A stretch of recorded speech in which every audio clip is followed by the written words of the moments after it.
What up mga idolo? Let's talk about cooling water expansion tank. Isa ito sa pinaka-importanting part ng cooling water system natin. Sa mga baguhan, may dalawang cooling water system ang barko. May low temperature cooling water system at high temperature cooling water system. Pero nakagawa na ako ng video about sa mga cooling water system Let's focus muna tayo sa expansion tank. So mostly, ang expansion tank ginagamit to sa mga closed circuit na mga sistema tulad ng high temperature cooling system at saka low temperature cooling system. Kapag sinabing closed circuit, ibig sabihin nun paikot-ikot lang yung tubig niya sa loob ng pipings niya. Means walang labasan, andun lang siya sa loob ng sistema niya talaga. Ngayon, bibigyan ko kayo ng example ng closed circuit system ha. Ito, HT cooling water system. At siguro dito tayo magsisimula sa jacket pump, dito sa bomba. So yung tubig na nanggaling sa bomba, pupunta yan sa preheater, diba? Tapos dun sa main engine.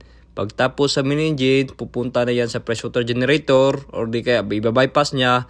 Tapos bubunta sa cooler, tapos babalik sa bomba. So ibig sabihin, paikot-ikot lang talaga yung tubig niya, no? At dahil nga sa tubig yung laman ng mga pipe, may tendency na kapag iinit, mag-expand siya, diba? Para maiwasan masira yung mga pipings niya, nilalagyan ngayon yan ng expansion tank. So basically, kung iinit yung tubig, dito siya sa tanking ito mag-expand. At kung malamig naman yung tubig, dito din siya magko-contract. So yan yung main purpose niya para maiwasan yung mga pipings na masira or ma-damage due to expansion, di ba? Ang pangalawang purpose naman ng expansion tank is dito tayo nagpi-fill up ng tubig or di kaya ng chemical. At hindi lang yan, dito din natin malalaman kung may leaking ba sa sistema natin. Kasi mayroon tong low level alarm Ito, isa pa tong example ha kung bakit naglo-low level alarm yung expansion tank natin. Let's say ito, sa flange na to, may leaking, may tagas na tubig, di ba? Dahil sa closed circuit yung sistema natin, habang tumatagas yung tubig palabas,